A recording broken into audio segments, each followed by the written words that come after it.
Hey everyone, welcome back to my studio. Today we're going to talk about count data. So I'm going to open us up with just a couple words about what count data is, what constitutes it, why we might think that we should deal with it in a separate sort of way relative to other kinds of data, particularly as the dependent variable, which is what we're going to be focused on. Uh, After I give you that sort of a primer on why we're interested in having count data models, I'll give you the workhorse model for count data, which is the Poisson model.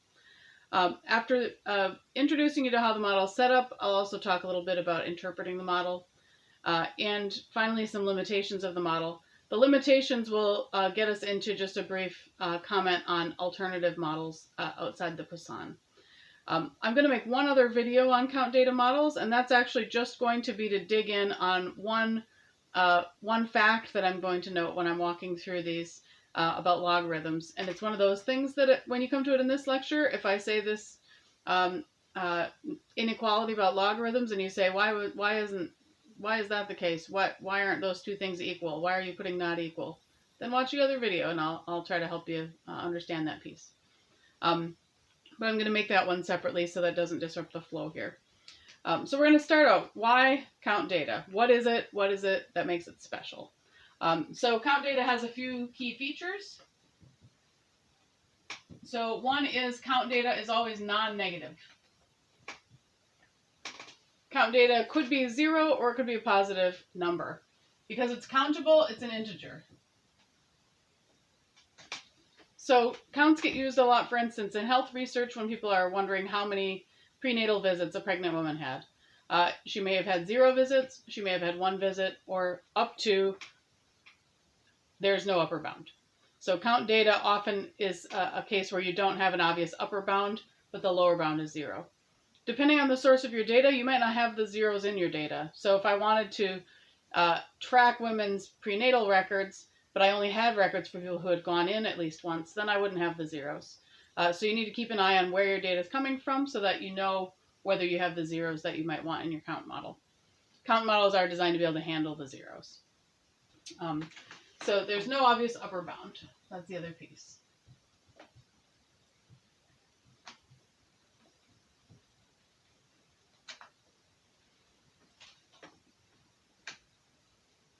So why not just use OLS?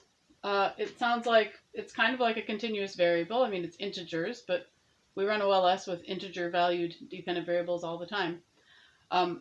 The key really is the usual concern that we have with OLS when there's something unusual about the dependent variable. So, for instance, you could get theoretically a negative predicted value out of OLS for a dependent variable that is from a count. That is a count variable. In other words, negative values could be impossible, but your OLS model might actually extrapolate some people to have negative predicted values. So it's the same concern you have with binary dependent variables.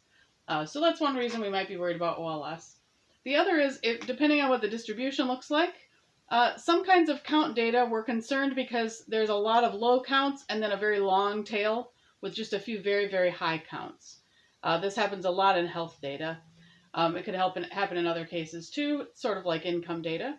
And we know that when we've got that shape with income data, we often want to log the variable. So let's suppose I've got hospital data, hospital admissions, or prenatal care visits, or something like that, and there's a long tail. There's a few people with very, very, very many visits. A common solution then would be to take the log of the count. The problem is we have counts of 0. If we have a full data set, we have the counts that are 0. If we want to handle counts of 0, we don't want to log 0. In fact, we just can't log 0. And so we end up back in that position where we have to decide whether we're going to cheat and put a number in instead of 0. So count models are going to help us avoid having to do this logarithm cheat and avoid having these negative predicted values. Essentially, we just want a model that's a little bit better posed to actually take on what the variable is and create predicted values that would make sense for us. So that's where we get our first, as I said, the workhorse model, the Poisson model, as our main starting point for thinking about count data. The idea is we still want to identify a conditional mean. The Poisson distribution is just a distinct distribution that actually models counts. And so it models the probability of having various counts. and it is at least eventually always decreasing. In other words, as the counts get higher and higher, the probabilities of being in those at those levels is lower and lower, which is generally the case for most of the count data that we would think of. If it's not the case, then certainly we don't want we wouldn't want to use a Poisson model in that case. It's all right for it to go up at some point and then come back down, but you just need a few bells and whistles to get that shape out of it. The Poisson distribution in general is set up so that you're thinking about something where there's higher probabilities at lower values and lower probabilities at high values. It can be a convenient model. It's a little bit restrictive, so let me just tell you about it. The nice thing about the Poisson model is it only has one parameter. We call it lambda.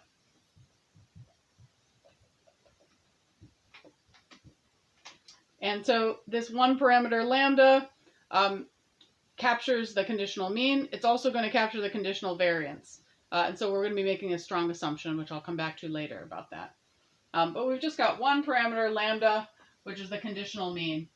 In other words, it's the expected value of the variable given x, expected y given x. Hopefully you recognize expected y given x is what's usually on the left-hand side of our regressions. And so if we want to write down our model, let me show you what the parameter lambda actually looks like. On the left-hand side, we have our expected y given x. And the way that we model this, the Poisson model tells us that instead of putting alpha plus beta x plus epsilon on the right-hand side, we're going to do this with an exponential. So in the notes, it says exp. Here, I'll just write it the way that I would write it by hand, which is put e and then put the rest of it up in the exponent. So beta 1 plus beta 2 x 1 plus beta 3 x2 and so on and so forth, however many betas you have, and an error term. So this looks a lot like OLS, but just with an exponential in it. As I noted above, we're not going to use OLS to estimate this. We're going to use maximum likelihood. Another way to write this is to think instead of in terms of a likelihood, in terms of a log likelihood. Whenever you see an exponential, at least if you're like me, you want to get rid of the exponential because they just seem a little bit hard to work with and unintuitive. And so what I can do to get rid of the exponentials, of course, is log both sides. So I'm going to log both sides of this. I have log exponential, log expected value, yi equal, given xi, equals the usual stuff.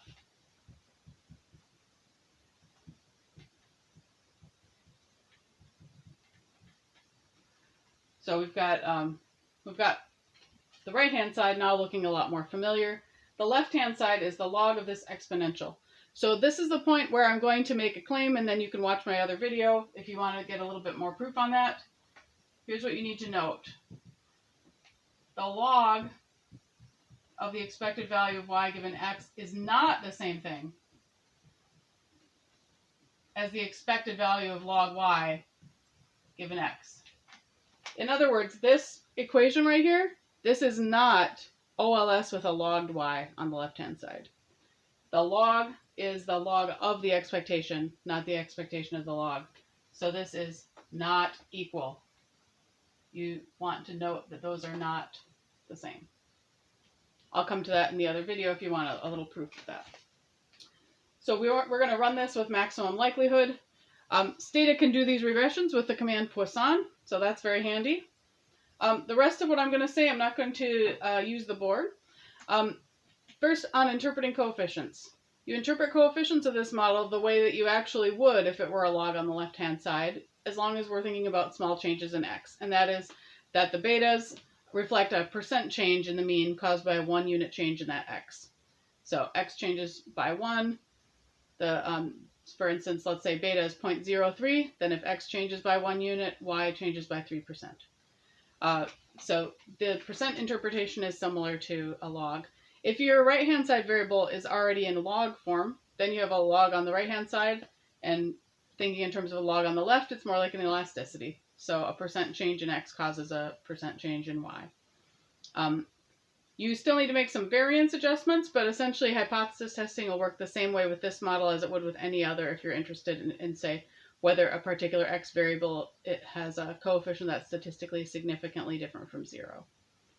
A couple limitations. So as I said, one of the key limitations here, and I will see if I can make a little space for it on the top. The key limitation of the Poisson model is this assumption that it only has one parameter. And that is, we are going to be assuming that lambda equals not only the expected value of y given x, but also the variance of y given x. Now, inevitably, someone tells me, well, this will be very easy to check. You just look at the mean and the variance in your data, and you can see if it holds or not. But these are conditionals. I see that it's not showing up very well. Let me put it in black.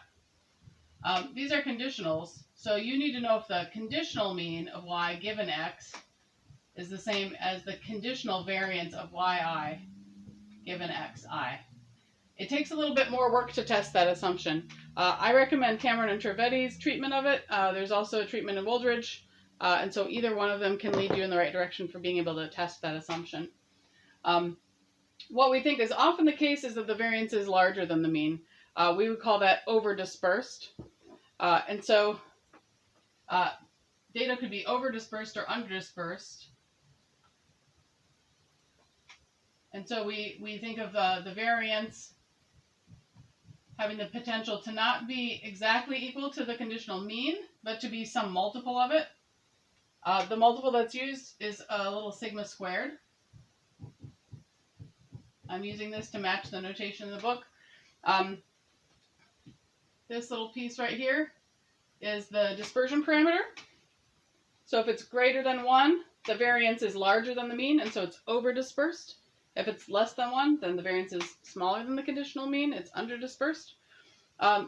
If you know that this is the case, if you can get an estimate of this parameter, you can adjust your standard errors to handle the fact that the variance is more dispersed than the mean or less dispersed than the mean. It's sort of like a heteroscedasticity correction in that sense. If you know for sure that they're over-dispersed, there's actually an alternative model you might want to consider. So if you know that this dispersion parameter is greater than 1, and that is a negative binomial model. So a negative binomial model has 2 parameters instead of 1. It still has your baseline lambda as the conditional mean, but then it has a larger parameter for the variance, which is essentially taking that original conditional mean and like adding something onto it. And so you can take a look in the notes and in the book for the details on how that's set up. But essentially, it's moving you away from 1 parameter to 2, which gives you, of course, more flexibility to deal with real situations. That only works for over dispersion, not for under. But the benefit there is it doesn't just fix standard errors. It actually gives you more efficient estimates of the parameters themselves. And so it'll be more efficient. It also gives you a nice way to predict probabilities, as well as the conditional mean. And so you can take a look into that. Negative binomial regression, it's NB-REG Instata. That's all I have just to give you a little intro, a little glimpse into count data modeling. We're going to discuss the paper by Winkelmann, and so that'll be our discussion on Tuesday. But for now, this gives you a little intro you need, and I'll post the notes that I used to give this talk. I'll make the other short video right now and post that for you soon about this log issue here. Thanks, guys. See you soon.